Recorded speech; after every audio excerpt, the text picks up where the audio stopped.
The sound of the U.S. Coronado's horn echoed across San Diego Bay at 2 p.m., blending with the thunderous roar of two FA-18 Super Hornets lifting off from North Island. The salt breeze carried the scent of jet fuel and the rhythmic sound of combat boots striking concrete as 200 SEALs gathered at the parade ground, preparing for the commendation ceremony. "Hey there, receptionist lady, what's your rank?" Petty Officer Jake Morrison called out with a smirk, his voice loud enough for his group of 6 newly graduated SEAL teammates to hear. Celine Parker continued checking the guest list, her Parker Jotter pen moving steadily across each line of names, with the precision of someone accustomed to reviewing intel under pressure. "Petty Officer Morrison, your guest list has been confirmed. Please direct your family members to the designated area," she said without looking up, continuing to stamp security clearances on each badge with consistent rhythm, each stamp exactly 2.3 seconds apart. Morrison pushed the paperwork toward her more forcefully than necessary, but Celine simply adjusted her uniform shirt and placed the pen in the exact position on her clipboard, until the radio crackled from the security booth and Master Chief Rodriguez's voice reported, "Suspicious activity at Gate 3." And she suddenly stood with a posture that would take Morrison 6 more months to learn in advanced training. The main gate security area buzzed with activity as families, SEALs, and officers moved through the visitor registration process. Celine worked at her desk with quiet efficiency, processing over 50 guests for the afternoon ceremony. The atmosphere was celebratory, with proud families gathering to witness their loved ones receive recognition for their service. Morrison and his 5 teammates clustered near the registration desk, their conversation growing louder as they fed off each other's energy. At 24 years old, Morrison carried himself with the confidence of someone who had just completed one of the military's most challenging training programs. The SEAL trident on his uniform was still new enough to catch the light. "Seriously though," Morrison continued, his voice carrying to nearby families, "what rank are you? Do you even understand SEAL operations, or are you just here to check IDs?" The question hung in the air like a challenge. Families waiting in line shifted uncomfortably, while several SEALs turned to watch the interaction. Celine maintained her focus on the paperwork, her pen moving with mechanical precision across each document. Petty Officer Second Class Danny Torres leaned against the desk. "Come on, Morrison's just asking a simple question. You work on a SEAL base, you should at least know basic military structure." Celine looked up briefly, her eyes meeting Morrison's with a calm steadiness that seemed unusual for a civilian employee. "I understand enough to do my job effectively, Petty Officer Morrison. Is there something specific you need assistance with today?" The response was professional, measured, but Morrison interpreted her composure as dismissiveness. His teammates chuckled, encouraging his next move. "What I need," Morrison said, leaning forward over the desk, "is for civilian staff to recognize they're working among America's elite warriors. Show some respect for what we do here." The comment drew uncomfortable glances from the families in line. A woman holding her young son's hand looked away, clearly wanting to avoid the confrontation. An elderly man, likely a veteran himself, frowned but said nothing. Master Chief Rodriguez emerged from the security booth, his attention drawn by the raised voices. At 52 years old, with 25 years of SEAL experience, Rodriguez had seen countless young operators fresh from training. He recognized the pattern, the need to establish dominance and hierarchy that often came with new achievement. But as he observed Celine's reaction to the verbal pressure, something caught his attention. Her posture remained perfectly controlled, her breathing steady. When Morrison leaned aggressively over her desk, she didn't flinch or step back. Instead, she maintained her position with the kind of calm confidence that came from experience in much more dangerous situations. "Is there a problem here?" Rodriguez asked, his voice carrying the authority of decades in special operations. Morrison straightened. "No problem, Master Chief. Just having a conversation with our civilian staff about military culture." Rodriguez's eyes moved between Morrison and Celine, noting the tension in the air and the uncomfortable expressions on nearby families' faces. His gaze lingered on Celine, who had returned to her paperwork with unruffled composure. "Petty Officer Morrison," Rodriguez said carefully, "perhaps you and your team should focus on preparing for the ceremony. The Admiral will be arriving shortly." It was a gentle but clear dismissal. Morrison nodded, but as he turned away with his teammates, he made one final comment loud enough for everyone to hear. "Some people just don't understand what it means to be part of something bigger than themselves." The insult was delivered with a smile, but its intent was unmistakable. Celine had been publicly dismissed as someone who couldn't comprehend the significance of military service. The moral vacuum was complete. Over 50 people had witnessed the exchange, and no one had intervened to defend her. As Morrison's group moved toward the parade ground, Rodriguez remained behind. He approached Celine's desk quietly, ostensibly to review security protocols, but actually to observe her more closely. "Everything all right, Miss Parker?" he asked.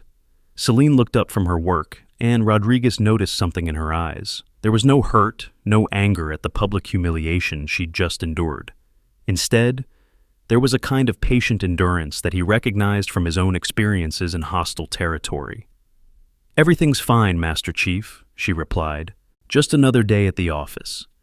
But Rodriguez had caught something else.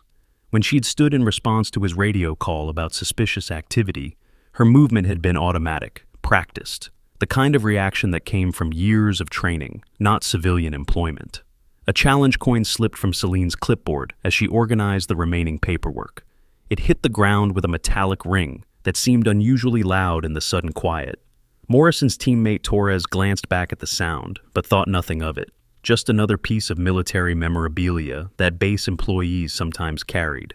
But Rodriguez saw the coin clearly as Celine quickly retrieved it. It wasn't a standard base coin or a souvenir from the gift shop. It was worn, scratched, the kind of coin that had seen real use in operational environments. The ceremony area was arranged with military precision. Bleacher seating for families faced a raised platform where Admiral Thompson would present commendations to distinguished SEALs. The Pacific Ocean provided a dramatic backdrop, with naval vessels visible in the distance. As Celine completed the registration process and began directing families to their seats, Rodriguez observed her crowd management technique. She moved people efficiently, maintaining clear sight lines and keeping exit routes unobstructed. Her spatial awareness was exceptional, constantly tracking multiple groups while maintaining overall situational awareness. "Families with children, please use the left entrance to Section A," she announced, her voice projecting clearly across the assembly area. "Veterans and active duty guests, Sections B and C are reserved for you." The organization was flawless, but what struck Rodriguez was the tactical thinking behind it. Families with children near the closest exits. Veterans and active duty personnel positioned where they could respond quickly if needed. It was the kind of security-conscious arrangement that required specific training to implement effectively. Morrison's group had claimed seats in the front row, their position giving them a clear view of both the ceremony platform and Celine's continued work. Their conversation continued at a volume meant to be overheard. "Typical civilian," said Petty Officer Rick Chavez, Morrison's closest friend in the team. "They think working on a military base makes them part of the community, but they don't understand the first thing about sacrifice or service." Seaman Jake Wilson, the youngest of their group at 22, seemed less comfortable with the ongoing commentary. "Maybe we should just focus on the ceremony," he suggested quietly. "Wilson's got a point," Torres added, but Morrison wasn't ready to let the subject drop. "This is about respect," Morrison explained to his teammates, his voice carrying to nearby seats. "We earn our place here through blood, sweat, and pain. The least civilian employees can do is acknowledge that hierarchy." The families around them listened with growing discomfort. These men were supposed to represent the best of American military service, but their behavior toward a helpful staff member seemed unnecessarily cruel.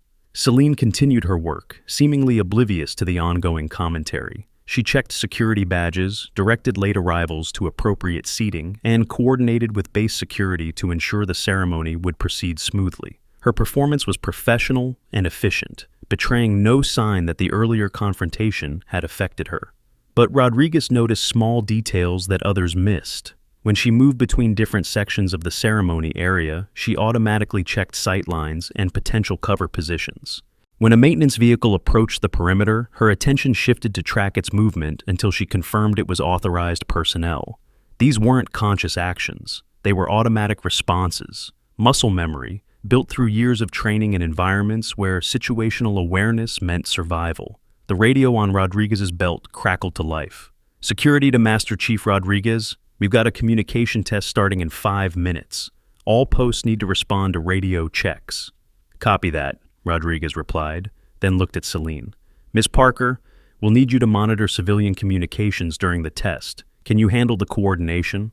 It was a simple request, the kind of routine task assigned to civilian staff during security exercises. But Celine's response revealed more than she probably intended. Roger that, Master Chief. I'll establish comms with posts Alpha through Delta and maintain overwatch on civilian frequencies during the exercise. The military terminology flowed naturally, without hesitation or translation. Roger, not okay. Establish comms, not set up communications. Overwatch, not monitoring. These were terms that came from operational experience, not civilian employment. Rodriguez felt a chill of recognition. He'd worked with enough operators over the years to recognize authentic military bearing when he saw it.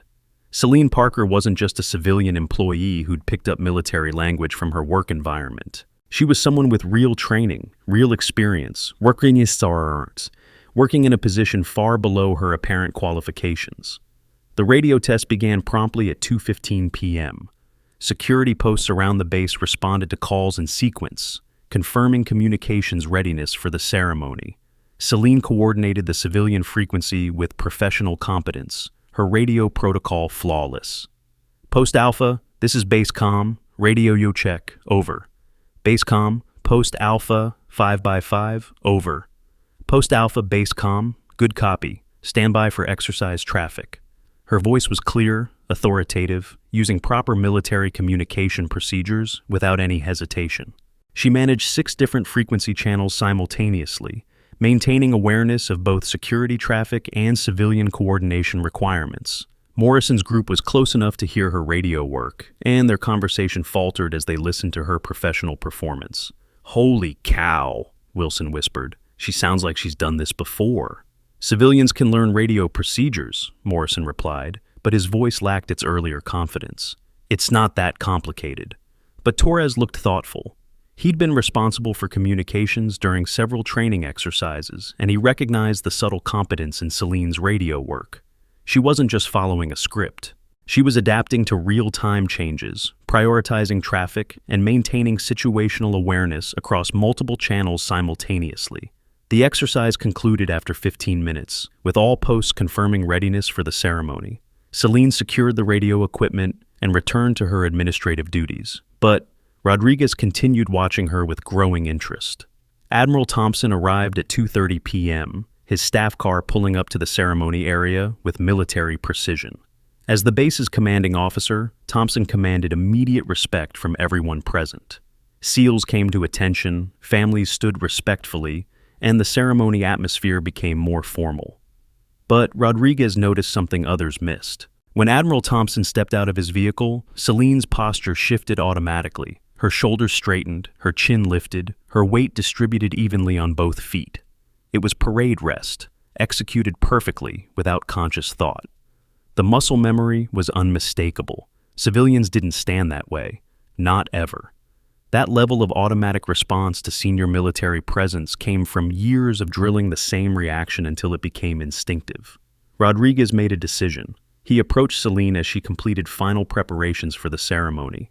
"Miss Parker, I need to ask you something, and I'd appreciate a straight answer." Celine looked up from her clipboard, her expression calm but alert. "Have you had military training? Because what I'm seeing doesn't match your personnel file." The question hung between them for several seconds. Celine's face revealed nothing, but Rodriguez saw her hands still slightly on the clipboard. "I've had some experience with military procedures, Master Chief. Nothing formal. It was a deflection, smoothly delivered but incomplete." Rodriguez recognized the technique. When operators couldn't tell the truth but didn't want to lie outright, they offered partial information and hoped the questioner would accept it. "Some experience," Rodriguez repeated. "Miss Parker, I've been doing this for 25 years. What I'm seeing isn't some experience. This is professional-level competence." Before Celine could respond, Senior Chief Hawkins approached their position. Tom Hawkins had spent 12 years as a BUDS instructor, responsible for training the next generation of SEALs. His eye for military bearing was as sharp as Rodriguez's, and he had been watching Celine's performance with growing curiosity. "Master Chief," Hawkins said, nodding to Rodriguez, then turning to Celine. "Ma'am, I've been observing your work today. Your crowd control techniques are exceptional. Where did you learn tactical space management? Another direct question, another opportunity for deflection. But this time, multiple senior enlisted personnel were paying attention, and Celine's options for avoiding scrutiny were narrowing. I've always been interested in organization and logistics, Senior Chief. It's just common sense to keep people safe and maintain clear sight lines. Hawkins exchanged a glance with Rodriguez. Common sense didn't explain the specific techniques they'd observed. Celine was managing crowd flow with the kind of precision taught in advanced security courses, not basic civilian training. Morrison's group had been watching the interaction from their seats, and their earlier amusement was shifting to confusion. Why were two senior enlisted leaders showing so much interest in a civilian staff member?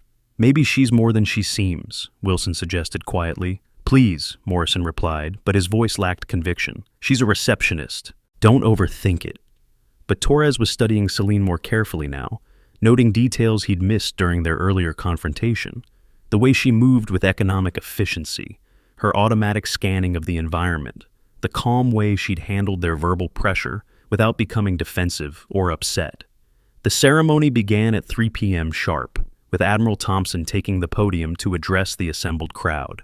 3 SEALs would receive commendations for distinguished service during recent deployments, and their families had traveled from across the country to witness the recognition.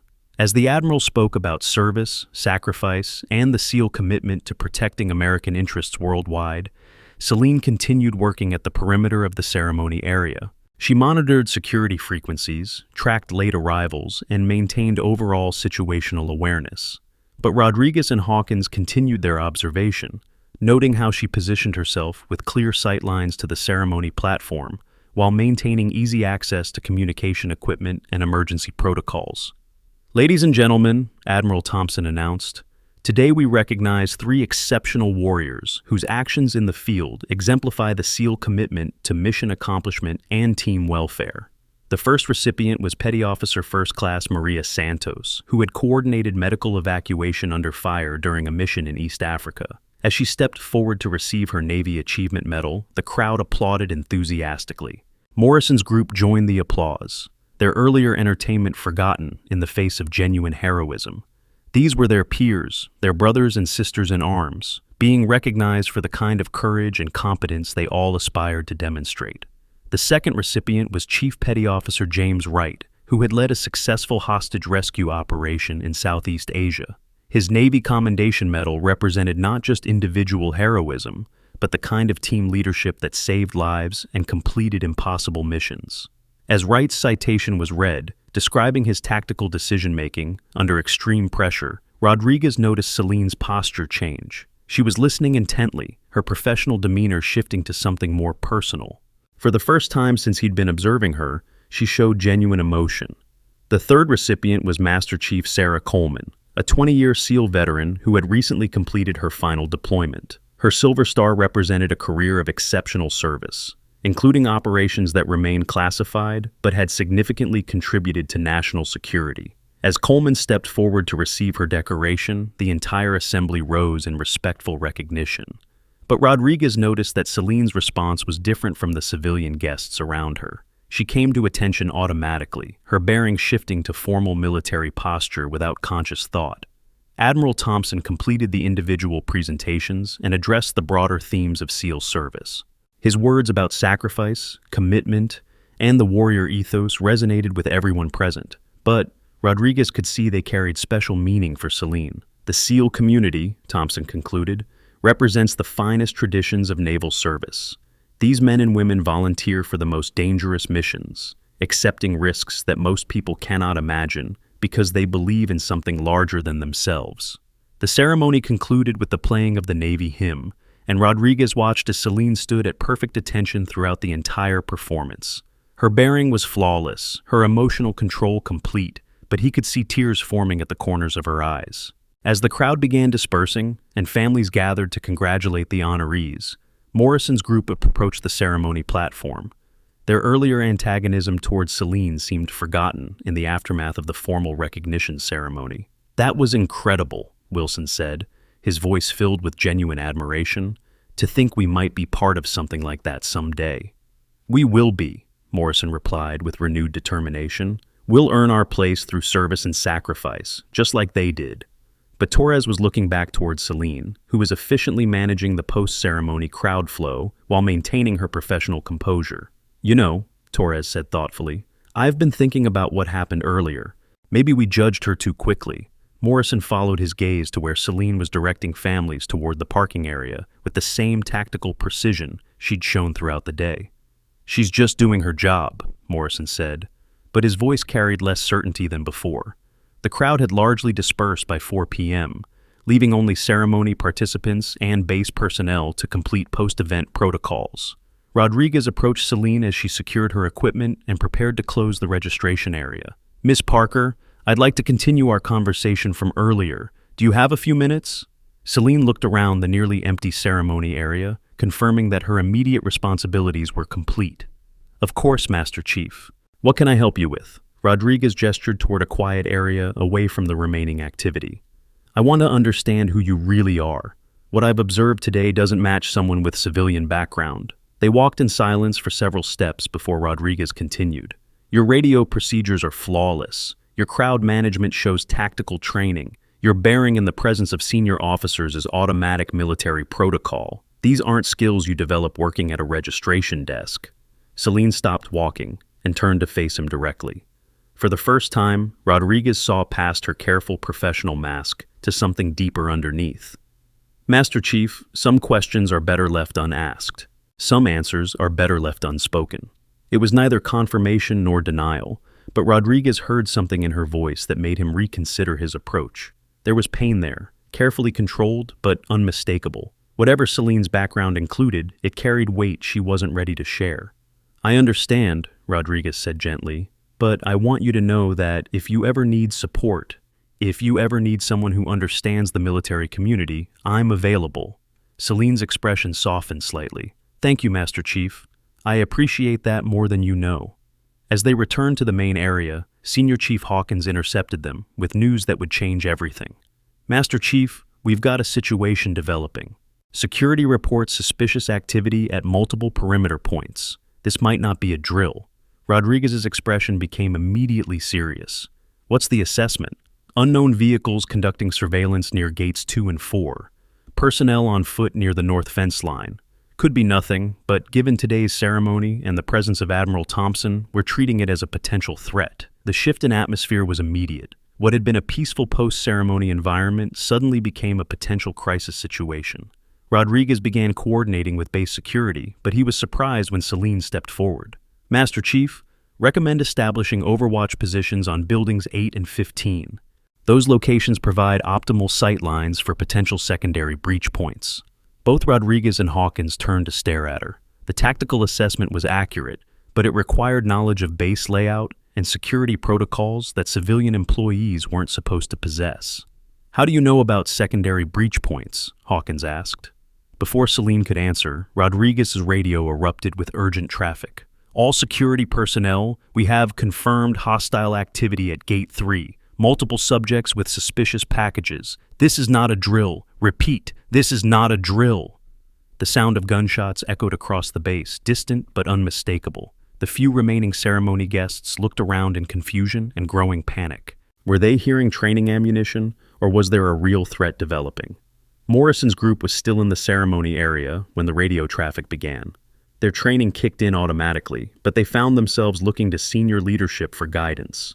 The situation was evolving too quickly for clear direction from the chain of command. That's when everything changed. Celine stepped onto the ceremony platform with a commanding presence that was completely different from her earlier demeanor. Her voice carried across the entire area with authority that demanded immediate attention. "All civilian personnel, move to Building 12 via routes Alpha and Charlie. SEALs, establish security perimeter. Gate teams, lock down Bravo and Delta entrances." The voice projection was perfect, the authority absolute. Morrison's jaw dropped as he tried to process what he was hearing. "What the hell is happening?" he whispered to Torres. Master Chief Rodriguez stepped forward, his weathered face showing recognition and something approaching awe. She was giving orders like an officer, a real officer. "Senior Chief Hawkins," Celine continued, her voice carrying across the entire area, "recommend we establish overwatch positions on buildings 8 and 15. Potential secondary breach points based on tactical assessment. Hawkins snapped to attention instinctively. "Roger that, Chief." He stopped mid-sentence, his brain catching up with what his military instincts had already recognized. 2 seconds of absolute silence. Nobody breathed. Nobody moved. Admiral Thompson's voice cut through the radio static. "This is Admiral Thompson. Chief Parker, you have tactical command. All personnel, follow Chief Parker's directives immediately." The crowd frame was extraordinary. Over 200 people, families, SEALs, officers, all staring at Celine like they were seeing a ghost materialize before their eyes. Morrison felt his world tilt sideways. Chief Parker? The woman he'd been mocking as a clueless civilian was being given tactical command by the base commander during an active crisis. "Torres," Morrison whispered, his voice barely audible. Did the Admiral just call her Chief? But Torres wasn't listening. He was watching Celine coordinate defensive positions with the kind of calm competence that came from years of operational experience. This wasn't someone learning on the job. This was someone returning to familiar territory. The initial shock wore off quickly as the tactical situation demanded immediate attention. Celine's orders were being followed without question, and the base was transforming from ceremonial mode to defensive posture with impressive efficiency. "Building 8 team, report status," Celine called into her radio. "Building 8 secure, good sight lines to north and west approaches." "Building 15 team, report status. Building 15 secure, overwatch established on east and south sectors." Her radio procedure was flawless, her tactical awareness complete. She was managing multiple teams, coordinating with base security, and maintaining overall situational awareness with the kind of professional competence that left no doubt about her background. Wilson looked at Morrison with wide eyes. "Dude, who is she?" Morrison couldn't answer. His entire worldview was crumbling as he watched the woman he'd dismissed as beneath his notice demonstrate leadership skills that exceeded anything he'd learned in SEAL training. The security situation evolved rapidly over the next 15 minutes. Initial reports confirmed hostile activity at multiple points around the base perimeter, but Celine's quick defensive positioning had prevented any successful breach attempts. "Gate 3 reports suspects have withdrawn," came the radio update. "No successful penetration of base security." "Copy Gate 3, Celine responded. "Maintain elevated alert status. All Overwatch positions continue observation." As the immediate crisis subsided, the weight of what had just happened began settling over everyone present. Celine had taken command during an active security threat and managed it with professional expertise that revealed military training far beyond anything a civilian employee should possess.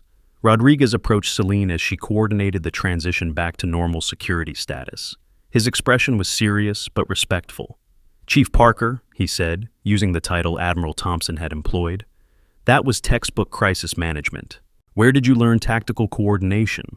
Celine looked around the ceremony area, noting that most civilian guests had been safely evacuated and that base security was returning to normal posture. The immediate threat was over, but she knew the questions were just beginning.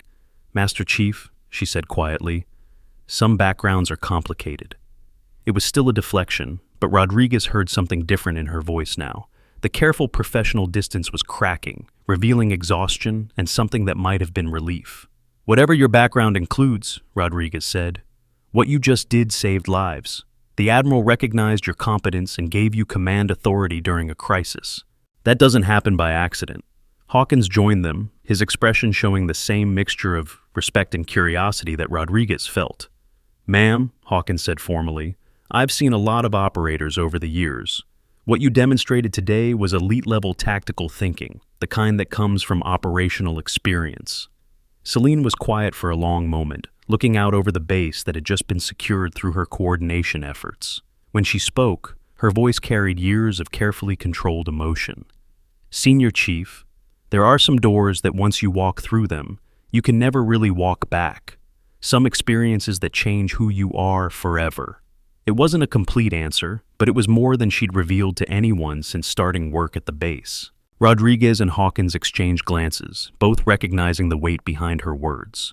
Morrison's group had remained at the ceremony area throughout the crisis, following orders but struggling to process what they'd witnessed. As the security alert status was reduced and normal base operations resumed, they found themselves staring at Celine with completely changed perspectives. "We need to apologize," Wilson said quietly. "We have no idea who she really is, but we treated her like garbage." Torres nodded. That was professional-level crisis management. She coordinated defensive positions like she's done it 100 times before. Morrison remained silent, his earlier confidence completely shattered. The woman he'd publicly mocked for not understanding military culture had just demonstrated leadership skills that exceeded his own training by several orders of magnitude. As the afternoon shifted toward evening, the base began returning to normal operations. The ceremony equipment was secured, remaining guests were escorted to their vehicles, and incident reports were filed with appropriate commands. But the questions remained. Who was Celine Parker? How had a civilian employee acquired the kind of tactical training she'd just demonstrated? And why was she working in a position so far below her apparent qualifications? Rodriguez found himself thinking about the challenge coin he had seen fall from her clipboard earlier. At the time, it had seemed like a minor detail. Now, he realized it might be a crucial piece of a much larger puzzle. "Miss Parker," he said as she completed her post-incident paperwork, "that coin you dropped earlier, would you mind if I took a look at it?" Celine's hand moved instinctively to her clipboard, confirming that the coin was still there. Her hesitation lasted only a moment, but it was enough to tell Rodriguez that the coin carried significance beyond simple memorabilia. "It's just a challenge coin, Master Chief, nothing special." But Rodriguez had learned to read people over his career, and he knew when someone was protecting information they weren't ready to share. "I understand," he said. "But if you ever want to talk about it, if you ever want to share your story, I'm here to listen." Celine looked at him with an expression that combined gratitude and something that might have been longing. For just a moment, Rodriguez glimpsed the person beneath the careful professional facade, someone who might be carrying burdens too heavy to bear alone. "Thank you, Master Chief. Maybe someday." As the day concluded and base personnel returned to their normal routines, three things had become clear to everyone who witnessed the crisis response. First, Celine Parker was not who she appeared to be. Second, her tactical skills and leadership abilities were genuine and hard-earned. Third, whatever her real background included, she was choosing to work far below her apparent capabilities for reasons that remained mysterious. Morrison's group walked back to their barracks in subdued silence, each of them processing what they'd witnessed and what it meant for their earlier behavior. "We really messed up," Chavez finally said. "Whatever her story is, she deserves our respect." Wilson nodded. "She saved everyone today. Coordinated the whole defensive response while we were standing around waiting for orders." Morrison remained quiet until they reached their building. Then he stopped and turned to face his teammates. "Tomorrow, I'm going to find her and apologize. What we did was wrong, and she deserves better." It was a start, but all of them knew that the real story was just beginning to unfold. As Celine Parker completed her final duties and prepared to leave the base for the evening, she carried with her the weight of exposure she'd spent months avoiding. The careful anonymity she'd maintained was cracking, and the questions would only intensify. But for the first time since she'd started working at the base, she also felt something that might have been relief. The tactical coordination during the crisis had reminded her of capabilities she'd forgotten she possessed, and the respect in Rodriguez's voice had touched something she'd thought was permanently buried. Whatever happened next, she knew she couldn't maintain her careful facade much longer. The truth would emerge, one way or another. And perhaps, after years of hiding, that might not be entirely unwelcome. The questions would come tomorrow. The revelations would follow soon after. But tonight, for the first time in months, Chief Celine Parker allowed herself to remember who she used to be, and wondered if she might be ready to reclaim that identity. The journey back to herself was about to begin. The next morning arrived with the crisp clarity that only comes after significant events have shifted the landscape of normal routine. Celine Parker walked through the main gate at 07:30 a.m., her movements carrying the same professional efficiency they always had, but something fundamental had changed in the 24 hours since the security incident. Word had spread through the base overnight, with the speed that only military communities could achieve. Stories grew in the telling, details became embellished, but the core facts remained consistent. During an active security threat, a civilian employee had demonstrated tactical competence that exceeded most trained personnel, and Admiral Thompson had given her command authority without hesitation. Morrison hadn't slept well. He'd spent most of the night staring at the ceiling of his barracks room, replaying the events of the previous day, and trying to reconcile what he'd witnessed with his earlier assumptions about Celine Parker. The woman he had publicly mocked as someone who didn't understand military culture had coordinated a base-wide security response with professional expertise that made his own training look elementary. At 0800 hours, he made a decision that would require more courage than anything he'd faced in SEAL training. He was going to find Celine and apologize for his behavior, regardless of how much it might damage his reputation among his peers. Torres found him in the common area, already dressed and ready for the day's training schedule. "You're up early," Torres observed. "Couldn't sleep either?" Morrison shook his head. "I keep thinking about yesterday, about what we did to her, and what she turned out to be." "Yeah," Torres agreed. "I've been thinking about that too. We really had no idea who we were dealing with." Wilson and Chavez joined them, both showing the same subdued demeanor that had characterized their group since witnessing Celine's crisis management performance. "So, what do we do now?" Wilson asked. "Pretend it never happened?" "No," Morrison said firmly. "We find her and we apologize. What we did was wrong, and she deserves better from us." Chavez nodded. "Agreed, but I have a feeling there is a lot more to this story than we know." They were right about that. Across the base, Senior Chief Hawkins was having a very different conversation with Master Chief Rodriguez in the security office. "Tom," Rodriguez said, using Hawkins's first name to indicate the informal nature of their discussion. "I've been thinking about yesterday all night. What we saw doesn't make sense unless Parker has operational background."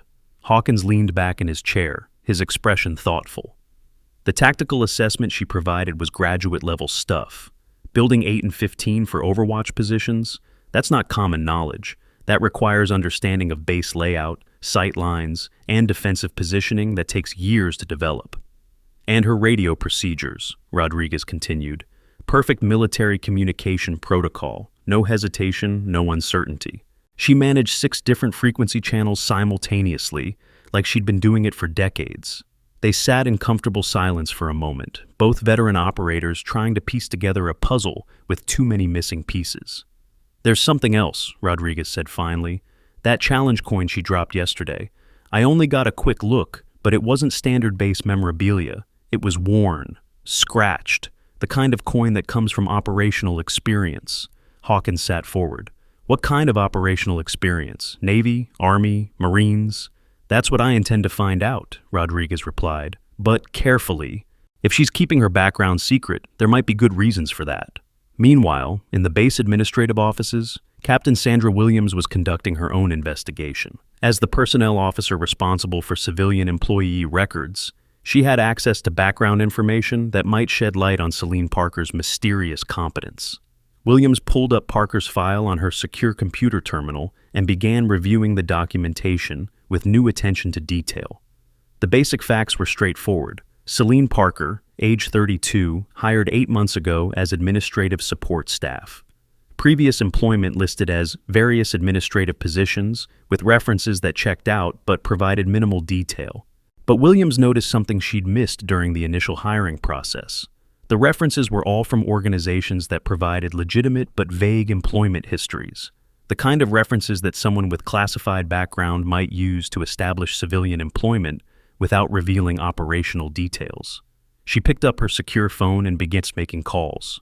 "This is Captain Williams at Naval Base Coronado. I need to verify employment history for a civilian employee named Celine Parker." The first call led to a second, which led to a third.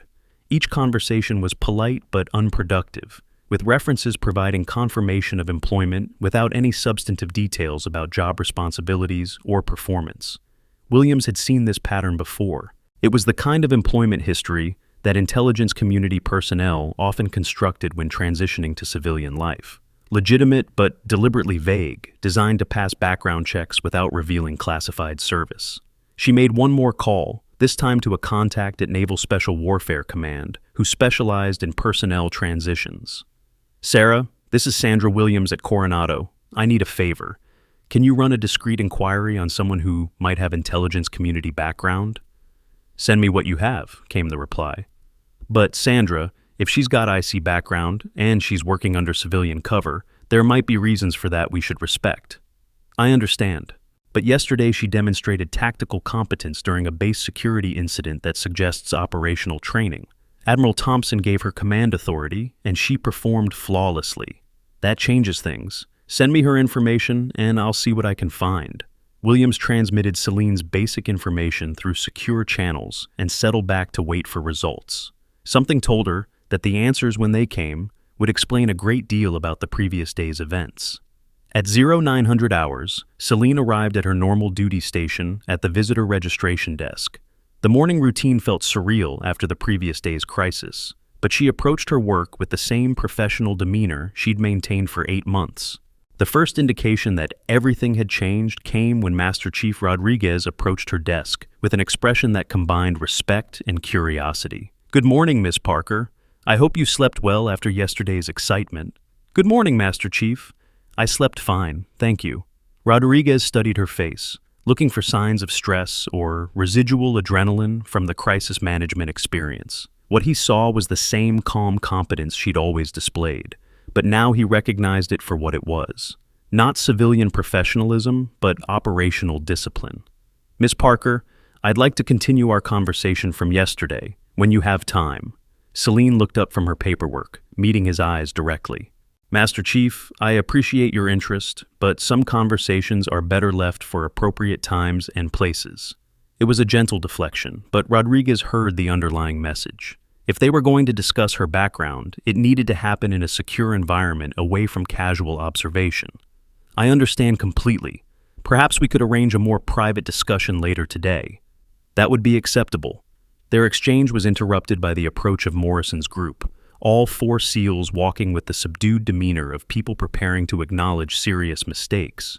Morrison stepped forward, his usual confidence replaced by genuine humility. "Miss Parker, we'd like to apologize for our behavior yesterday. What we said and how we acted was completely inappropriate, and you deserved much better treatment from us." Celine looked at the 4 young SEALs, noting the sincerity in their expressions and the obvious discomfort they felt in making this acknowledgement. "Petty Officer Morrison, I appreciate your apology. Yesterday was challenging for everyone. Ma'am," Torres added, "we had no idea who you really are, but that's no excuse for our disrespect. You demonstrated leadership yesterday that exceeded anything we've learned so far." Wilson nodded. "What you did during the security incident was incredible. You coordinated the entire defensive response while we were still trying to figure out what was happening." Celine's expression softened slightly. These were young men still learning their places in the military hierarchy, still figuring out how to balance confidence with humility.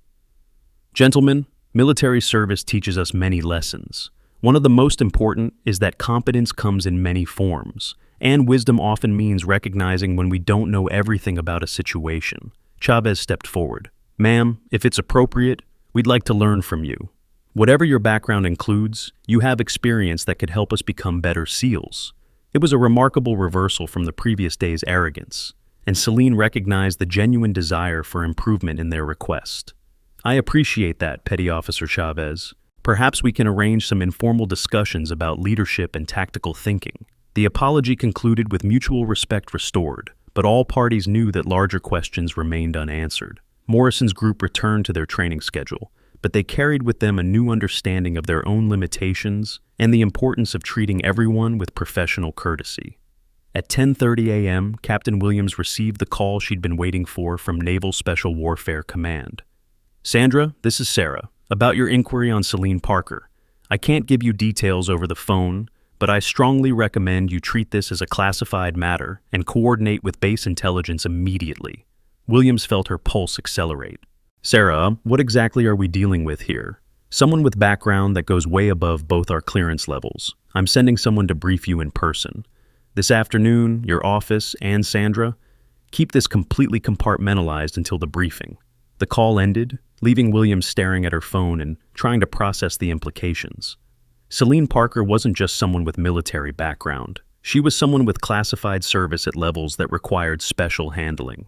Meanwhile, at the base gym, Rodriguez was conducting his own investigation through different channels. He had served long enough to develop contacts throughout the special operations community, and he was calling in favors to learn more about the woman who had demonstrated such extraordinary competence during the previous day's crisis. "Rodriguez here. I need information about someone who might have operated in our community. Civilian employee now, but showing skills that suggest serious operational background." The conversation was careful, conducted in the oblique language that special operations personnel used when discussing sensitive matters over unsecured channels. "Send me what you can through normal channels," came the reply. "But Rodriguez, if this person is working under deep cover for personal reasons, there might be very good explanations for that choice." "Understood. But yesterday she demonstrated tactical leadership that probably saved lives. The Admiral gave her command authority without hesitation. That doesn't happen unless there's serious trust involved. That changes the priority. I'll make some calls and get back to you." Rodriguez concluded the conversation with growing certainty that Celine Parker's story was far more complex than anyone on the base realized. At noon, Celine took her normal lunch break, walking to a quiet area near the waterfront where she could eat in peaceful solitude. The base cafeteria was too crowded, too filled with curious glances and whispered conversations about the previous day's events. She found her usual bench overlooking San Diego Bay, unpacked her simple lunch, and allowed herself a few minutes to process everything that had happened. The careful anonymity she'd maintained for 8 months was crumbling, and she knew that more revelations were inevitable. Part of her felt relief at no longer having to maintain the exhausting facade of limited competence. Coordinating the security response had reminded her of capabilities she'd forgotten she possessed, and the respect in Rodriguez's voice had touched something she'd thought was permanently buried. But another part of her felt fear at the prospect of exposure. She'd chosen civilian employment precisely because it allowed her to fade into the background, to heal from experiences that had left scars both visible and invisible. Her contemplation was interrupted by the approach of Admiral Thompson, who walked with the measured pace of someone seeking a private conversation. "Miss Parker, may I join you?" Celine stood automatically, her military bearing asserting itself in the presence of senior authority. "Of course, Admiral." Thompson gestured for her to remain seated, then took a position on the bench beside her.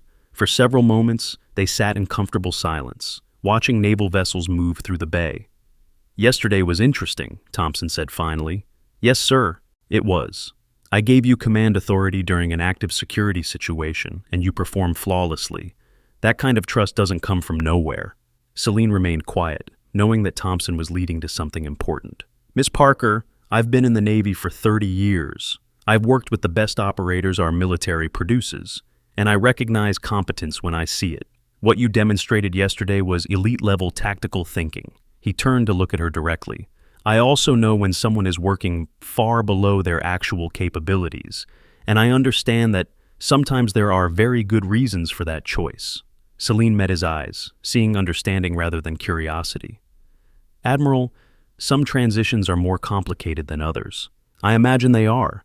But Miss Parker, I want you to know that whatever your background includes, you have my complete support and protection. If you choose to maintain your current position, that's fine. If you decide you're ready for something more challenging, that's also fine." It was an offer of support without pressure, acknowledgement without intrusion. Celine felt something inside her chest loosen slightly. "Thank you, Admiral. That means more than you know." "There's one more thing," Thompson continued. "I'm having some personnel files reviewed to ensure we understand all the capabilities available to us on this base. Not to expose anyone's privacy, but to make sure we're making the best use of the talent we have."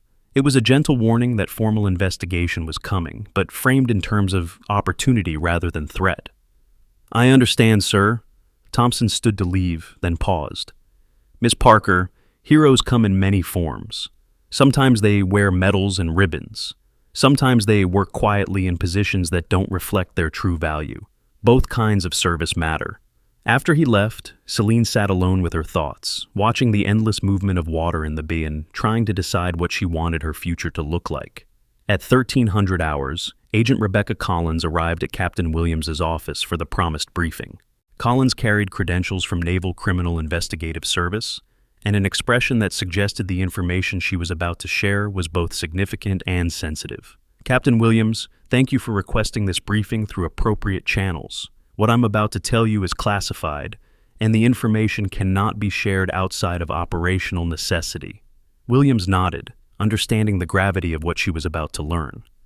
Celine Parker is not her real name.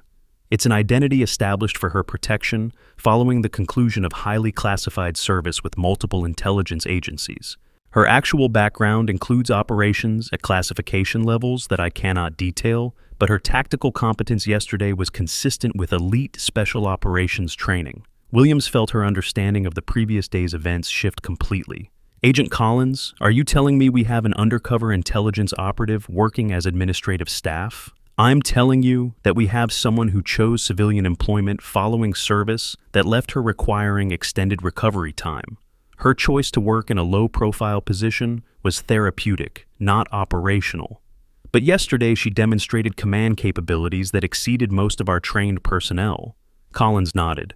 Muscle memory from years of operational experience. When the crisis developed, her training took over despite her intention to remain in the background. Williams sat back in her chair, trying to process the implications. What does this mean for her employment here? For base security?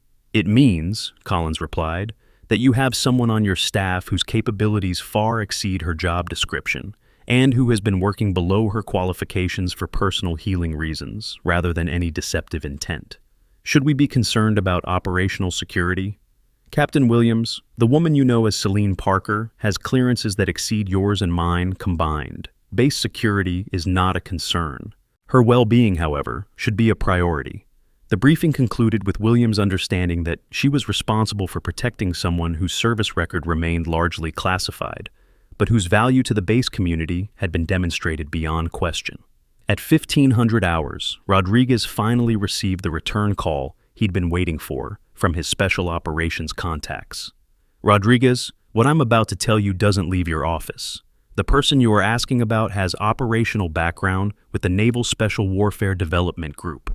Multiple deployments, classified missions, distinguished service record. Rodriguez felt pieces of the puzzle clicking into place. DevGru, the most elite special operations unit in the Navy, responsible for the most sensitive and dangerous missions. What's her current status? Medically retired following injuries sustained during her final deployment. She chose civilian employment for personal reasons, not because she was forced out or had performance issues. Medical retirement from DevGru, Rodriguez repeated, understanding now why Celine's tactical competence had seemed so sophisticated. There's more. She was specifically trained in crisis management and tactical coordination. What she demonstrated yesterday was probably routine-level work for her during operational service. The conversation concluded with Rodriguez having a much clearer understanding of who Celine Parker really was and why she'd chosen to work so far below her actual capabilities. At 1600 hours, Celine completed her normal duties and prepared to leave the base for the day. But before she could reach her car, she was intercepted by Morrison, who approached with obvious nervousness. Miss Parker, I know we already apologized this morning, but I wanted to speak with you privately if that's okay. Celine stopped and turned to face him. Of course, Petty Officer Morrison. What's on your mind? Morrison struggled for words, his earlier confidence completely absent. Ma'am, I've been thinking about yesterday all day, about what I said to you and what you turned out to be. I keep wondering how many other people I've misjudged based on assumptions instead of taking time to understand who they really are. It was a remarkably mature observation from someone barely 24 years old, and Celine recognized genuine personal growth in his struggle with the implications of his behavior. Petty Officer Morrison, military service teaches us many lessons.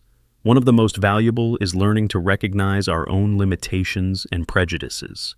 Ma'am, can I ask you something? And please feel free to tell me it's none of my business. Celine nodded for him to continue. Why are you working here? I mean, after what we saw yesterday, it's obvious you have training and experience that qualifies you for much more challenging positions. It was a fair question, and Celine found herself considering how much truth she was willing to share. Petty Officer Morrison, sometimes the most challenging thing isn't taking on more responsibility. Sometimes it's learning to find peace with yourself after you've seen and done things that change who you are. Morrison's expression showed that he was trying to understand implications beyond his current experience. Are you saying that working here is helping you heal from something? I'm saying that service takes many forms, and sometimes the courage to step back is as important as the courage to step forward. It wasn't a complete explanation, but it was honest within the boundaries of what she could share. Morrison nodded thoughtfully. Ma'am, I want you to know that you have my complete respect, and if there's ever anything I can do to support you, just ask. After Morrison left, Celine walked to her car with the knowledge that her carefully maintained anonymity was ending. Too many people were asking too many questions, and the tactical competence she'd displayed during the crisis had revealed capabilities she could no longer hide. That evening, Rodriguez requested a private meeting with Celine in his office. She arrived at 1800 hours, her demeanor professional but alert. "Miss Parker, thank you for coming. I know this has been a difficult day for you." "Master Chief, I've had more difficult days." Rodriguez smiled slightly. "I imagine you have. Miss Parker, I've learned some things today that help me understand what happened yesterday and why you might have chosen your current position." Celine's expression remained neutral, but Rodriguez could see her preparing for whatever revelation was coming. "I know about DevGru. I know about your medical retirement. I know that what we witnessed yesterday was probably routine-level work for someone with your background."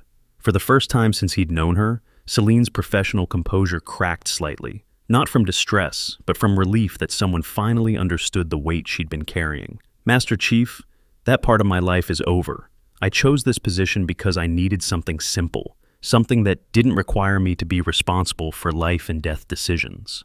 "I understand that completely, but Celine, can I use your real first name?" She nodded. "Celine, what happened yesterday proved that you can't completely escape who you are. When the crisis developed, your training took over because that's who you are at your core, someone who protects people." Rodriguez leaned forward, his expression serious but supportive. "You don't have to go back to operational life. You don't have to take on responsibilities you're not ready for, but you also don't have to pretend to be less than you are." "What are you suggesting, Master Chief?" "I'm suggesting that maybe there's a middle ground, ways to use your experience and knowledge that don't require you to return to the kind of high-stress operational environment that led to your medical retirement." Celine was quiet for a long moment, considering possibilities she hadn't allowed herself to contemplate. "What kind of middle ground?" "Training, mentoring, sharing your experience with people like Morrison and his team, who need to learn the kinds of lessons that can only come from someone who's actually done the work." It was an appealing possibility, a way to contribute without returning to the darkness of operational life. "Master Chief, I appreciate the suggestion. Let me think about it." "Of course, but Celine, I want you to know that whatever you decide, you have support here. You're not alone anymore." The next morning brought new developments that would accelerate Celine's transition back to a more active role. At 0800 hours, Admiral Thompson received intelligence that the previous day's security incident had been more serious than initially assessed. "Admiral," Captain Stevens reported during the morning briefing, "NCIS analysis indicates that yesterday's probe was conducted by a sophisticated hostile intelligence organization. They were specifically testing our response capabilities and mapping our defensive procedures." Thompson's expression became grave. "What's the assessment of our response effectiveness?" "Sir, the coordination provided by Miss Parker prevented them from obtaining the intelligence they were seeking. Her rapid deployment of defensive positions and communication protocols disrupted their operation before they could achieve their objectives." "You're telling me that Parker's intervention wasn't just good crisis management, it was successful counterintelligence work?" "Yes, sir. NCIS wants to debrief her about her tactical decisions and the effectiveness of the response she coordinated." Thompson made a decision that would bring Celine's background into much sharper focus. "Schedule the debrief for this afternoon. And Captain Stevens, I want a complete review of Parker's capabilities and how we might better utilize her expertise for base security." The NCIS debrief took place at 1400 hours in a secure conference room with Agent Collins, Captain Stevens, and Admiral Thompson present. Celine answered questions about her tactical assessment and response coordination with the kind of detailed analysis that left no doubt about her operational background. "Miss Parker," Agent Collins said, "your defensive positioning prevented the hostile intelligence team from achieving their reconnaissance objectives. Can you explain your tactical reasoning?" "The probe was designed to test response time and map defensive capabilities," Celine replied. "By establishing overwatch positions immediately and coordinating communication protocols, we denied them the observational window they needed to complete their assessment." "How did you identify the optimal defensive positions so quickly?" "Buildings 8 and 15 provide overlapping fields of fire and sight lines to all potential breach points.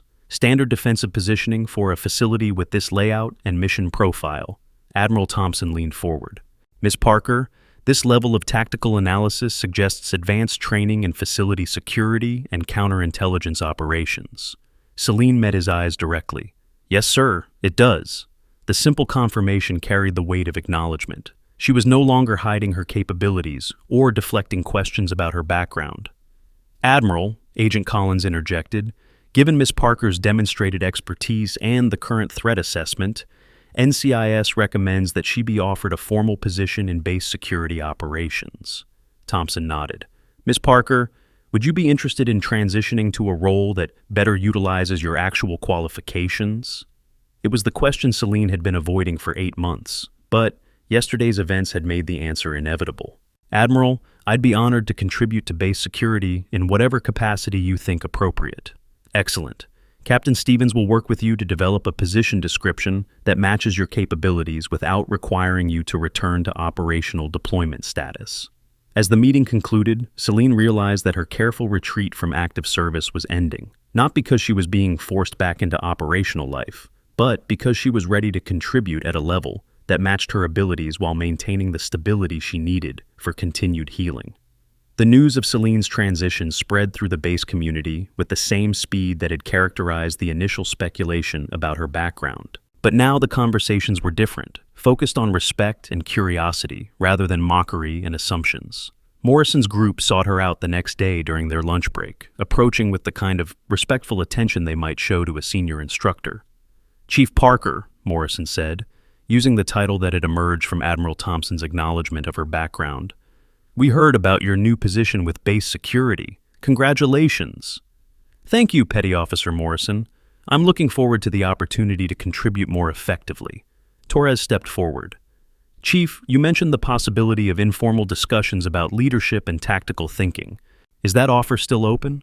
Celine smiled, the first genuinely warm expression any of them had seen from her. "Absolutely. In fact, Captain Stevens has asked me to develop some training modules for junior personnel. You could be my first test group." The enthusiasm in their faces was unmistakable. These young SEALs recognized the opportunity to learn from someone with operational experience they could barely imagine. "When do we start?" Wilson asked. "Next week. And gentlemen, I expect you to bring your thinking caps. We're going to cover tactical decision-making, crisis leadership, and situational awareness, the kind of skills that might save your lives someday." Over the following weeks, Celine's transition to her new role progressed smoothly. She developed training programs, conducted security assessments, and provided tactical consultation for base operations. But more importantly, she began mentoring junior personnel in the kinds of real-world skills that could only be taught by someone who had actually applied them under pressure. Her first formal training session with Morrison's group took place in a classroom overlooking the Pacific Ocean. 12 junior SEALs sat with notebooks and attention levels that impressed even experienced instructors. "Leadership," Celine began, "is not about rank or authority. It's about making decisions under pressure that protect your people and accomplish your mission. Today we're going to talk about tactical decision-making in crisis situations." She clicked to her first slide, showing a diagram of the base layout from the security incident. "Last month, this base faced a hostile intelligence probe. Your assignment is to analyze the situation and develop your own response plan. Then we'll compare your solutions to what actually happened." For the next 2 hours, she guided them through the kind of tactical thinking that had taken her years to develop through operational experience. The students were engaged, asking intelligent questions and demonstrating the kind of learning that made teaching worthwhile. After the session, Morrison approached her as the other students filed out. "Chief Parker, I wanted to thank you again for giving us this opportunity. What you're teaching us isn't available anywhere else." "Petty Officer Morrison, you've shown real growth in your thinking and your approach to leadership. Keep developing that maturity, and you'll become the kind of SEAL who brings everyone home safe." It was high praise from someone whose opinion carried considerable weight, and Morrison felt the impact of her words. "Chief, can I ask you something personal?" Celine nodded. "Do you ever miss it? The operational life, the high-stakes missions?" Celine was quiet for a moment, looking out at the ocean where naval vessels move through their eternal patrols. "Petty Officer Morrison, I miss the brotherhood.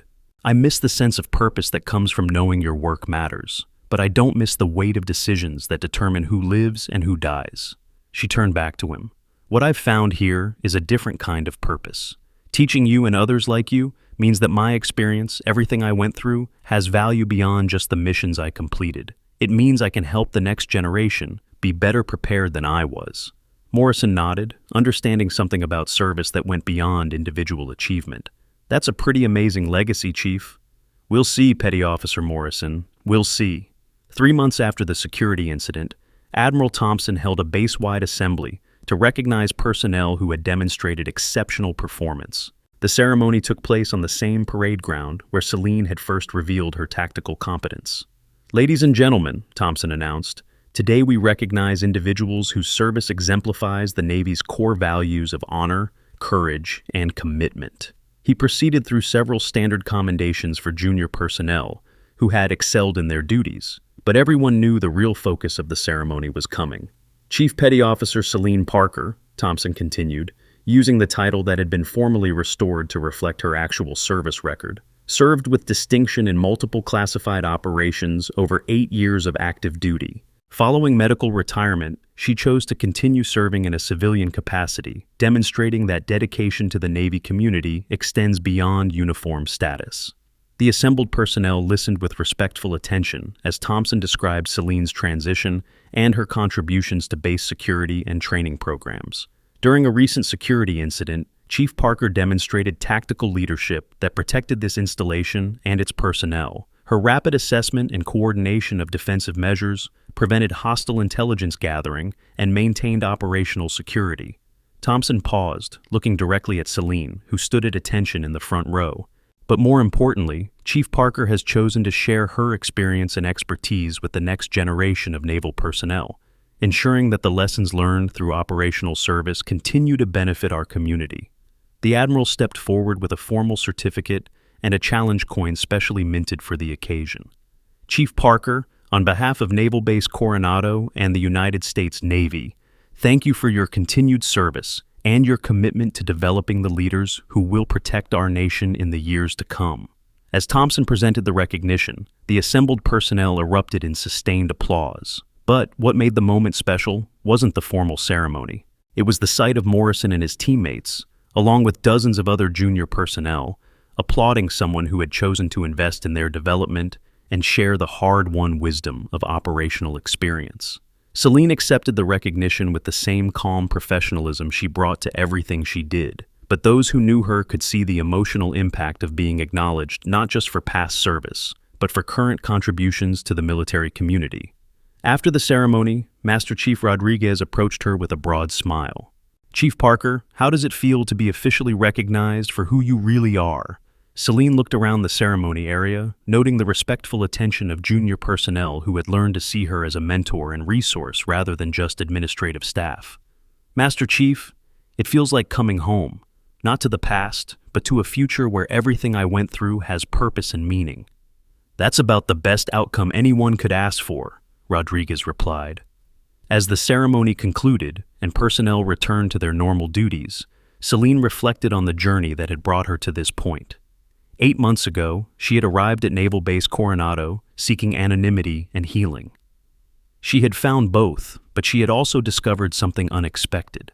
The skills and experience that had defined her operational career didn't have to be buried or forgotten. They could be transformed into something positive, something that contributed to the development of others while allowing her to maintain the stability and peace she needed. The young SEALs who had once mocked her lack of military understanding now sought her guidance and expertise. The base community that had seen her as just another civilian employee now recognized her as a valuable contributor with unique capabilities. Most importantly, she had learned that service could take many forms, and that the transition from operational life to civilian status didn't have to mean the end of meaningful contribution to the military community. That evening, as Celine completed her final duties and prepared to leave the base, she carried with her a sense of satisfaction and purpose that had been missing for years. The weight of her equipment bag felt different now, not burdensome, but familiar in a way that connected her past achievements to her current mission. Tomorrow would bring new challenges, new opportunities to share her experience with junior personnel who could benefit from the lessons she had learned through years of operational service that most people would never fully comprehend. The careful anonymity was gone, but in its place was something better: recognition, respect, and the knowledge that her service continued to matter, not because of what she had been, but because of what she chose to become. The transformation hadn't happened overnight, but through months of gradual acceptance that her skills and experience were too valuable to keep hidden from people who desperately needed the wisdom that only came from real-world application under the most demanding circumstances. As she walked across the parade ground, where everything had changed during that security incident, Celine noticed the subtle differences in how base personnel interacted with her now. Respectful nods from senior enlisted personnel who understood the significance of her background, eager attention from junior SEALs who had heard about her training sessions and wanted to be included in future development opportunities. Even the civilian staff treated her with the kind of professional courtesy reserved for people whose contributions were genuinely valued by the command structure. The evening air carried the familiar sounds of a military base winding down from the day's activities.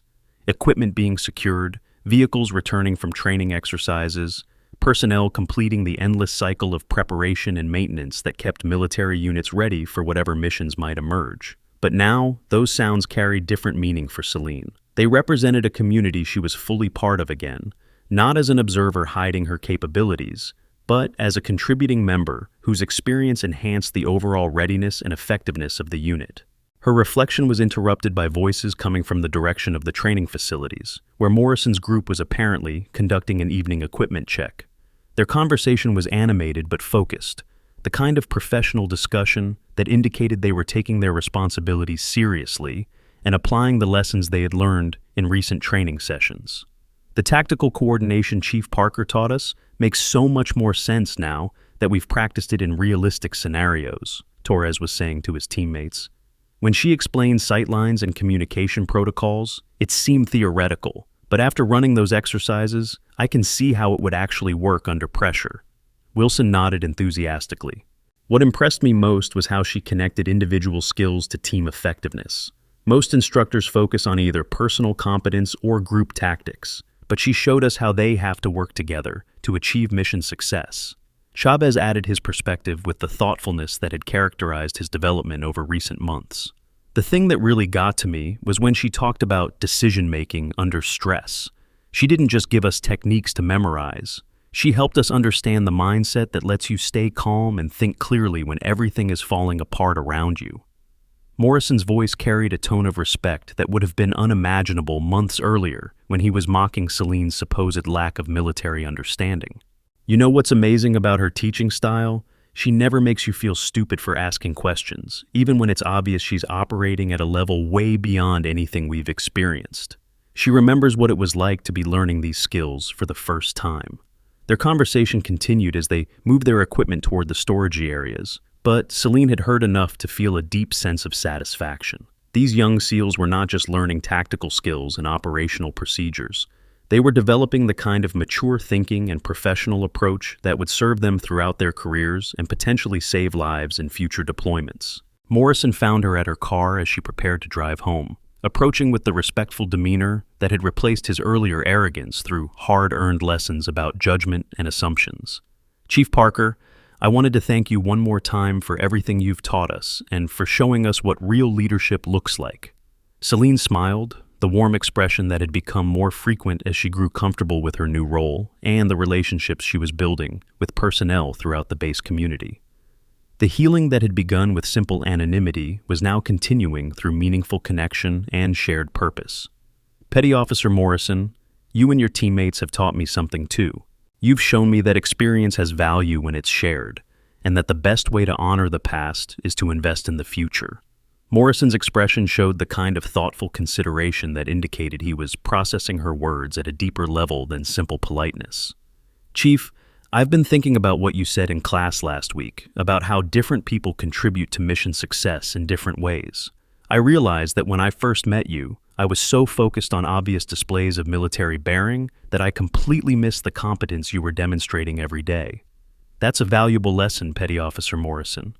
In operational environments, the most dangerous mistake you can make is assuming you understand a situation based on superficial observations. People's true capabilities often aren't visible until circumstances require them to be demonstrated.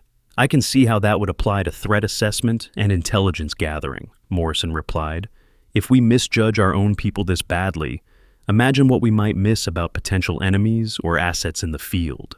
Celine nodded approvingly. Exactly. The mindset that helps you accurately evaluate your teammates and colleagues will also help you make better decisions about people you encounter during deployments. It's all connected. What's next for you, Chief? Any big plans? Celine looked back at the base, at the buildings and facilities that had become her new home, at the community that had grown to accept and value her contributions. The view encompassed not just physical structures, but the relationships and opportunities that had emerged from her willingness to step forward and contribute at her actual capability level. Next week, I start developing an advanced tactical thinking course for senior enlisted personnel. Captain Stevens wants to expand the training program to include leadership development for people who are transitioning into positions where they'll be responsible for training and mentoring others. She paused, considering the broader implications of her expanding role. Next month, I'm consulting on base security upgrades, working with NCIS and base engineering to improve our defensive capabilities based on lessons learned from recent threat assessments. The Admiral wants to ensure we're prepared for more sophisticated challenges than what we faced during that incident last month. Morrison listened with the kind of attention that indicated he understood the significance of being included in discussions about Celine's future plans. That sounds like exactly the kind of work that matches your background and experience. Next year, who knows? Celine continued. There's talk about developing a regional training center where personnel from multiple bases could come for advanced tactical development. If that happens, I might be involved in curriculum development and instructor training. But whatever comes next, it's going to involve helping people like you become the best versions of themselves. Morrison smiled with genuine enthusiasm. Sounds like exactly the kind of mission someone with your background should be taking on. As they talked, other personnel began joining the conversation, drawn by the opportunity to interact with someone whose expertise had become legendary throughout the base community. Senior Chief Hawkins approached from the direction of the administrative buildings, carrying paperwork that suggested he'd been working late on training coordination. Chief Parker, Petty Officer Morrison, Hawkins greeted them with the relaxed professionalism that characterized evening interactions when the formal structure of the duty day was winding down. I'm glad I caught you both. I wanted to discuss some modifications to next week's training schedule. What modifications, Senior Chief? Celine asked. Admiral Thompson has requested that we expand the tactical thinking course to include a practical exercise component. He wants students to apply the concepts you're teaching in realistic scenarios that test their decision-making under pressure. Morrison's interest was immediately evident. What kind of practical exercises, Senior Chief? Hawkins smiled. The kind that Chief Parker used to run as standard operating procedure during her operational service. Simulated crisis scenarios where students have to coordinate responses, manage resources, and make decisions with incomplete information. Celine felt a familiar excitement at the prospect of designing training that would genuinely prepare people for the realities they might face in operational environments. That's an excellent addition to the curriculum. Theoretical knowledge only becomes useful when people can apply it under stress. The Admiral specifically mentioned that he wants training that produces the kind of performance you demonstrated during the security incident, Hawkins continued. Personnel who can step up and take charge when circumstances require it, regardless of their normal job descriptions or rank levels. Morrison looked thoughtful. Senior Chief, will this training be available to junior personnel like us, or is it restricted to senior enlisted? That's still being determined, Hawkins replied, but Chief Parker's recommendation will carry significant weight in that decision. Celine considered the question carefully. I think advanced training should be available to anyone who demonstrates the maturity and commitment to benefit from it. Some junior personnel have the judgment and potential to handle complex scenarios, while some senior people might not be ready for that level of responsibility. So, merit-based selection rather than automatic rank qualification, Hawkins summarized. Exactly. The goal should be developing the best possible leaders, not just following traditional promotion timelines. Their conversation was interrupted by the approach of Master Chief Rodriguez, who had been observing the interaction from a distance before deciding to join the group. His presence added another layer of seniority and experience to the discussion. Chief Parker, I couldn't help but overhear your conversation about training development. I wanted to add something from the perspective of someone who's been watching junior personnel development for over 20 years. Please go ahead, Master Chief, Celine encouraged.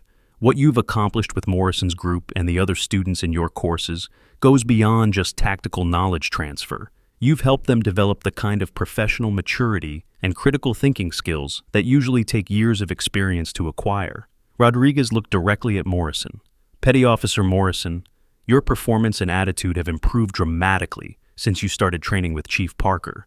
Not just your tactical knowledge, but your approach to leadership and your understanding of what it means to serve effectively in a team environment. Morrison felt the weight of the compliment from such a senior and respected leader.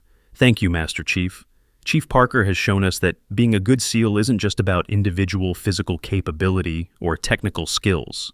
It's about being someone your teammates can count on to make good decisions under pressure. That's exactly the kind of understanding that will serve you well throughout your career, Rodriguez replied. And it's the kind of lesson that can only be taught by someone who's actually lived it in operational environments. The conversation continued as more personnel joined the group, creating an impromptu discussion about training, leadership development, and the evolving mission of military education in an increasingly complex world. Celine found herself at the center of these discussions, not because she sought attention, but because her experience and perspective had become genuinely valuable resources for the entire base community. Dr. Sarah Martinez, the base medical officer, approached the group with a perspective that added depth to their discussion about personnel development and readiness. Chief Parker, I've been following the results of your training programs from a medical readiness standpoint, and I'm seeing some interesting data about stress response and decision-making under pressure. What kind of data, Doctor? Celine asked, with professional curiosity. Personnel who've completed your courses are showing improved performance metrics in high-stress evaluation scenarios, better heart rate control, more effective communication under pressure, faster recovery from stressful events. It suggests that your training is actually changing how people's nervous systems respond to crisis situations. Martinez pulled out a tablet with charts and graphs that illustrated her findings. This isn't just about learning new procedures or tactics. You're helping people develop the kind of physiological and psychological resilience that allows them to perform effectively when everything is falling apart around them. Morrison looked at the data with fascination. Dr. Martinez, are you saying that Chief Parker's training is actually changing how our bodies react to stress? That's exactly what I'm saying. Effective crisis management and training doesn't just teach you what to do. It teaches your nervous system how to stay calm and focused so you can actually execute those procedures when it matters. Celine nodded with understanding. Dr. Martinez, that's consistent with what I learned during my operational service. The difference between training and combat isn't just about external threats. It's about whether you can maintain cognitive function and emotional control when your body wants to panic. Which is why, Rodriguez added, the kind of training Chief Parker is providing has value far beyond just tactical knowledge. She's helping people develop the mental and emotional foundation that makes everything else possible. As the evening progressed and more personnel joined their impromptu gathering, the conversation evolved into a broader discussion about the future of military training and the importance of integrating real-world experience into formal education programs. Celine found herself describing concepts and approaches that she'd never had the opportunity to discuss during her operational service, when security requirements prevented detailed analysis of methods and techniques. Captain Williams approached the group as the discussion was reaching its peak, carrying news that would add another dimension to Celine's expanding role at the base. Chief Parker, I've just received word from Naval Special Warfare Command about your training program. They're requesting a formal presentation about your methods and results for possible implementation at other facilities. The announcement drew surprised reactions from everyone present. Morrison spoke first, his voice reflecting pride in being associated with training that was gaining recognition at such high levels. Chief Parker, that's incredible. Your teaching methods are going to be shared throughout the entire special warfare community. Celine felt a mixture of satisfaction and responsibility at the prospect of her work having broader impact. Captain Williams, what would such a presentation involve? A formal briefing to senior leadership at multiple commands, including detailed curriculum documentation and performance metrics. They want to understand not just what you're teaching, but how you're teaching it and why it's producing such exceptional results. Dr. Martinez added her perspective. Captain Williams, I'd be happy to provide medical data supporting the physiological benefits of Chief Parker's training methods. The stress response improvements we're seeing could have significant implications for overall military readiness. Senior Chief Hawkins nodded enthusiastically.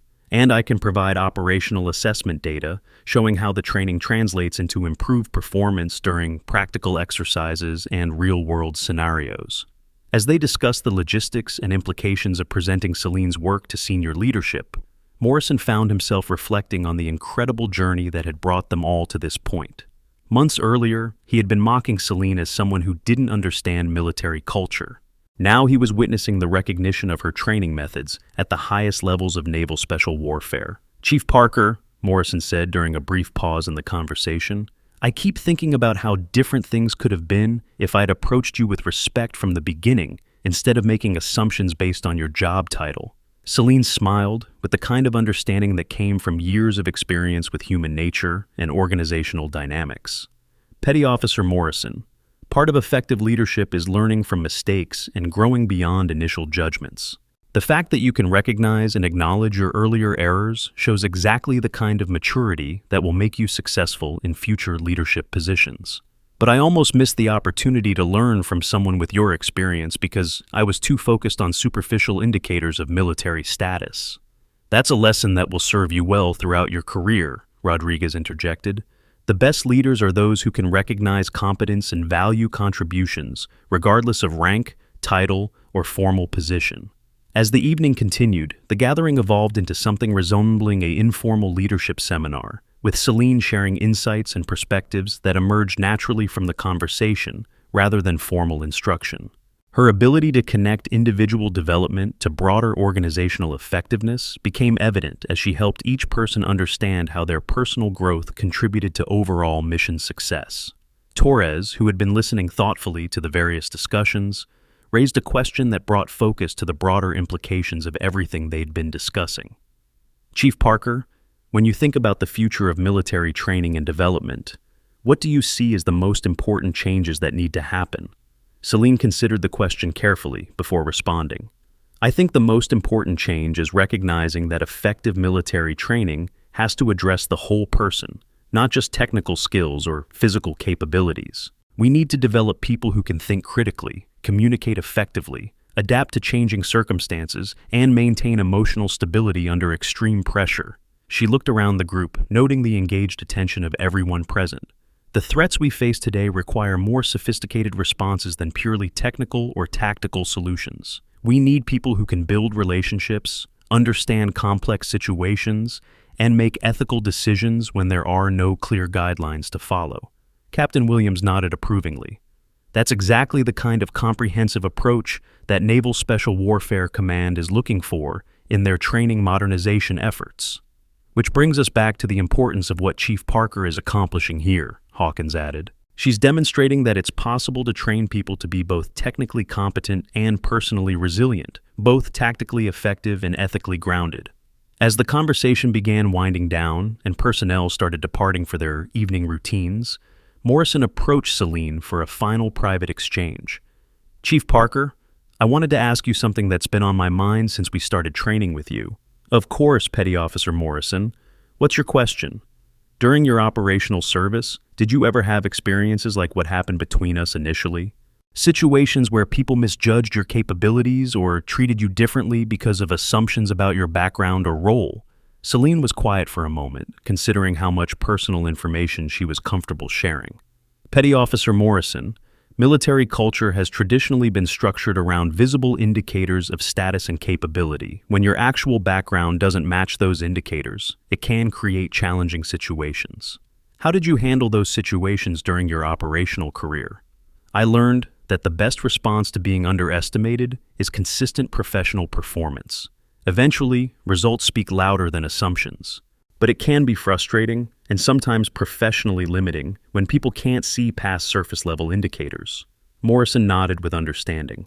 "I can see how that experience would make you particularly effective at teaching people like us to avoid making those same mistakes.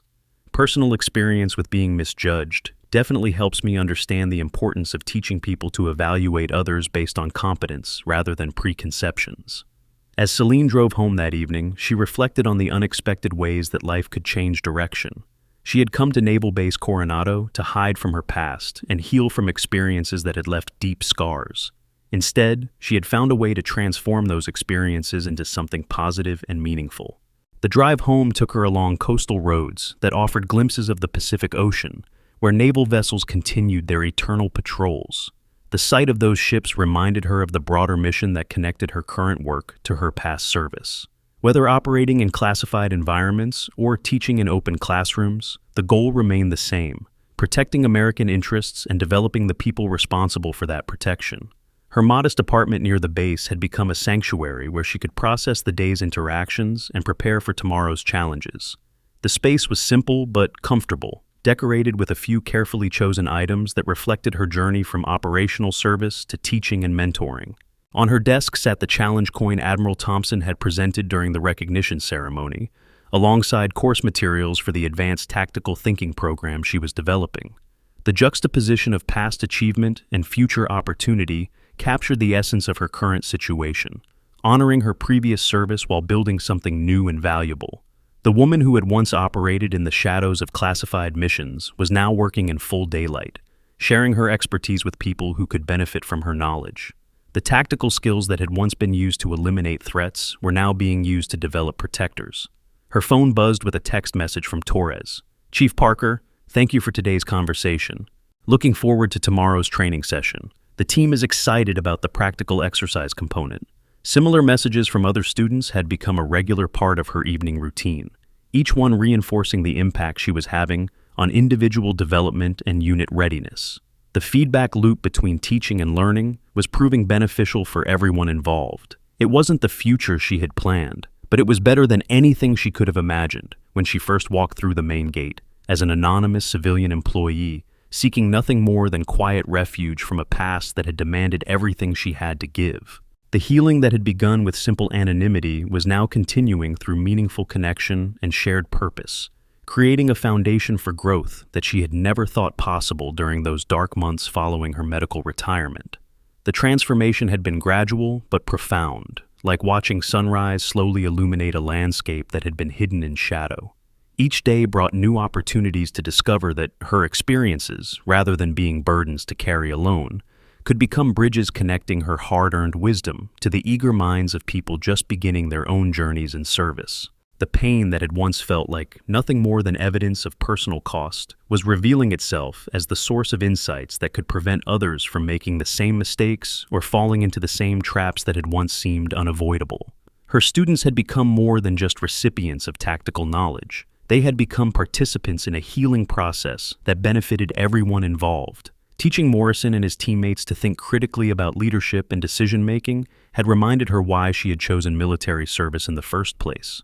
The belief that skilled, ethical people could make a difference in protecting what mattered most. Watching their growth and development had rekindled something in her that operational stress had nearly extinguished, a sense of hope about the future and confidence in the next generation of warriors. The base continued its eternal mission, training the warriors who would protect American interests around the world with the same dedication and precision that had characterized naval operations for generations. But now, that mission included something new and vital: the wisdom and experience of someone who had walked the path they were just beginning, and who had chosen to light the way for those who would follow. Her presence added depth and authenticity to training programs that had previously relied on theoretical knowledge and simulated scenarios, bringing the irreplaceable value of lived experience to educational environments that desperately needed that connection to reality. The ripple effects of her work extended far beyond individual students or single training sessions. Command leadership had begun incorporating her insights into broader policy decisions, recognizing that someone who had actually applied these concepts under life and death pressure could offer perspectives that no amount of academic study could provide. Other instructors were adapting their methods based on her demonstrations of how to connect emotional resilience to tactical effectiveness, creating a new standard for comprehensive military education. Chief Petty Officer Celine Parker had found her way home, not to the past with its mixture of achievement and trauma, but to a future where service took new forms and old wounds could heal through helping others grow stronger. The scars remained, both visible and invisible, but they had become sources of strength rather than shame, evidence of survival rather than symbols of loss. Her journey from operational warrior to mentor and teacher represented not a step down from previous achievement, but an evolution into something more sustainable and ultimately more impactful. The circle was complete, But the mission continued, enriched by the understanding that true strength often lay not in what you could endure alone, but in what you could help others become. Real warriors serve. Rank is just letters. Chief Petty Officer Celine Parker had found her way home, not to the past with its mixture of achievement and trauma, but to a future where service took new forms and old wounds could heal through helping others grow stronger. The scars remained, both visible and invisible, but they had become sources of strength rather than shame, evidence of survival rather than symbols of loss. Her journey from operational warrior to mentor and teacher represented not a step down from previous achievement, but an evolution into something more sustainable and ultimately more impactful. The circle was complete, but the mission continued, enriched by the understanding that true strength often lay not in what you could endure alone, but in what you could help others become. Real warriors serve. Rank is just letters. As the months passed, word of Celine's innovative training methods spread throughout the Naval Special Warfare community. Commanders from other bases began requesting copies of her curriculum, and junior officers were being assigned to Naval Base Coronado specifically to observe her techniques firsthand. The ripple effect of her work was creating changes in military education that extended far beyond the boundaries of a single installation. Morrison, now approaching the end of his first year as a SEAL, had evolved into an informal assistant instructor in Celine's advanced courses. His transformation from arrogant newcomer to thoughtful leader served as a living example of the kind of personal growth that effective mentoring could achieve. Other students looked to him as proof that it was possible to overcome initial mistakes and develop into someone worthy of the responsibilities that came with elite military service. The practical exercise component of Celine's training had become legendary among students and instructors alike. Realistic scenarios that tested decision-making under pressure, communication skills during crisis situations, and the ability to coordinate complex operations with limited resources. Personnel who completed these exercises reported feeling more confident in their abilities and better prepared for the unpredictable challenges of operational deployment. Admiral Thompson's quarterly reports to Naval Special Warfare Command consistently highlighted the improvements in unit readiness and individual performance that could be directly attributed to Celine's contributions. Base security assessments showed enhanced defensive capabilities. Training efficiency metrics demonstrated accelerated learning curves for new personnel. Most importantly, feedback from deployed units indicated that graduates of Celine's programs were performing exceptionally well in real-world operational environments. The recognition extended beyond military circles. Defense industry publications featured articles about her innovative approaches to stress management and tactical thinking. Academic institutions specializing in military studies requested guest lectures and curriculum consultations. International allies expressed interest in incorporating her methods into their own training programs, recognizing the universal applicability of principles that connected individual resilience to organizational effectiveness. But perhaps the most meaningful recognition came from the students themselves. Letters arrived from deployed SEALs crediting her training with successful mission outcomes. Photos were shared showing former students applying lessons learned in her classroom to challenges they faced in distant operational theaters. Thank you notes from families expressed gratitude for education that was bringing their loved ones home safely from dangerous assignments. Celine maintained the modest apartment near the base, but it had evolved into something more than just personal living space. Bookshelves lined the walls, filled with military history, leadership theory, and educational psychology texts that informed her continuing development as an instructor.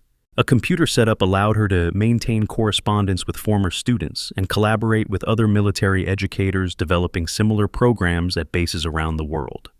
The evening routine of reviewing student progress and preparing lesson plans had become a source of deep satisfaction. Each name on her roster represented not just an individual learning tactical skills, but a person developing the kind of mature judgment and ethical foundation that would serve them throughout their military careers and beyond. The responsibility was significant, but it was the kind of responsibility that energized rather than exhausted her. On quiet Sunday mornings, Celine would walk along the beach near the base, watching the endless rhythm of waves against the shore, while reflecting on the unexpected path her life had taken. The sound of aircraft from the base conducting training flights served as a constant reminder of the ongoing mission that connected her current work to her past service. The view encompassed both the vastness of the Pacific Ocean and the focused intensity of military preparation, a perfect metaphor for the balance between contemplation and action that characterized effective leadership. The future stretched ahead with possibilities she was still discovering, new training programs to develop, additional bases requesting consultation and curriculum support, international exchanges that could share American military education expertise with allied nations, research opportunities that might contribute to broader understanding of how people learn to perform effectively under extreme stress. Whatever challenges emerged, Celine knew she was ready to meet them with the same commitment to excellence that had characterized her operational service, but now applied to the equally important mission of developing the next generation of military leaders who would protect freedom and democracy around the world. These stories end here, but the journey continues. Many new episodes are waiting for you. And if you enjoy, please take a moment to like, subscribe to our EV Story channel, and turn on the bell. See you in the next story.